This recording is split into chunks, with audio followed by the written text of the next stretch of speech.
Good morning students. Class 10th subject science chapter 9th और 9th chapter है आपका light.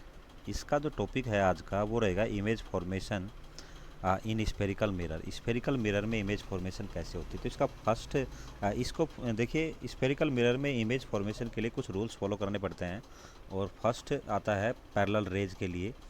तो ये दोनों मिरर्स के डायग्राम हैं कॉन्वेक्स और कॉनकेव के लिए।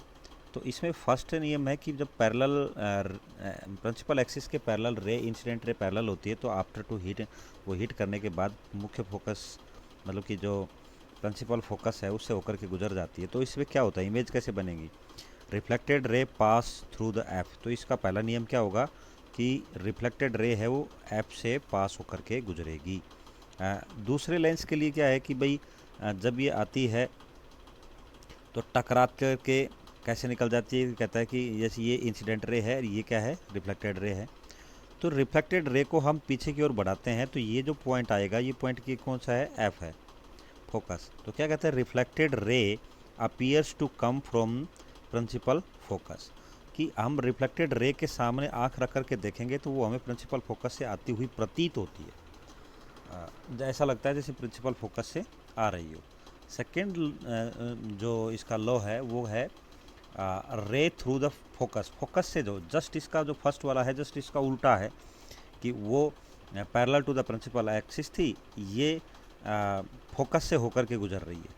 तो फोकस से होकर के गुजरेगी तो टकराने के बाद ये प्रिंसिपल एक्सिस के पैरेलल हो जाएगी।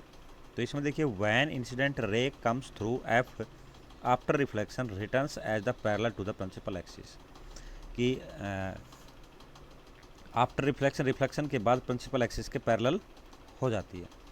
ठीक अगले के अंदर क्या है कि सेम वही है, टकराती है, टकरा के बाद देखिए व्हेन इंसिडेंट रे सीम्स कम टुवार्ड्स एफ, जब वो एफ की तरफ आती हुई प्रतीत होती है आफ्टर रिफ्लेक्शन के बाद returns as parallel to the principal axis, तो वो रिटर्न होकर के प्रिंसिपल जो एक्सिस है उसके पैरेलल होकर के रिटर्न हो जाएगी। तो ये सेकंड था। अब हम बात करेंगे थर्ड की। थर्ड है रे through centre of curvature. Centre of curvature से जब रे आती है तो देखिए फर्स्ट में देखिए, जब सेंटर ऑफ कार्वेचर से रे आती है तो वो रिफ्लेक्शन के बाद बिना किसी डिस्टर्बेशन के वापस उसी से चली जाती है। ठीक इसी में भी यही है, बस इतना है कि इसमें जब कोई प्रिंसिपल कह सकते हैं कि सेंटर ऑफ कार्वेचर की तरफ आती हुई प्रतीत होती है तो टकरा करके वो वापस उसी रास्ते वो वापस चली जाती है। तो देखिए इसको कैसे लिखेंगे, when incident ray passing through C, मतलब centre of curvature, seems for convex, और ये कॉन्वेक्स के लिए हम क्या लिखेंगे, seems passing through centre of curvature.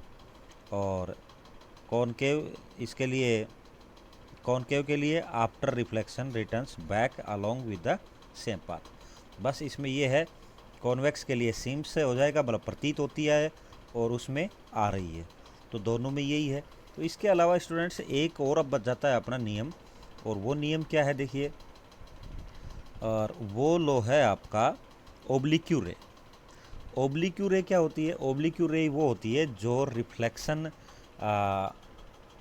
के जो लो है, लो के अनुसार चलती है। देखिए क्या है इसमें, दोनों के लिए सेम है, इसमें कोई डाउट नहीं है। व्हेन ए रे स्ट्रिकिंग द पोल, जब वो पोल से टकराती है, ऑफ द मिरर, मिरर के पोल से टकराती है। पोल कौन सा होता है? ये बीच वाला जो है, ये पी बोलते हैं इसको, सेंटर होता है इसका जिससे प्रिंसिपल एक्सिस गुजरता है, वो क्या कहलाएगा? पोल। एट ऑन एंगल, तो एंगल किसी एंगल पर, आफ्टर रिफ्लेक्शन, रिफ्लेक्शन के बाद, रिटर्न्स एट सेम एंगल, वापस उसी एंगल पर वो वापस चली जाती है। तो इसे हम थोड़ा सा देखेंगे।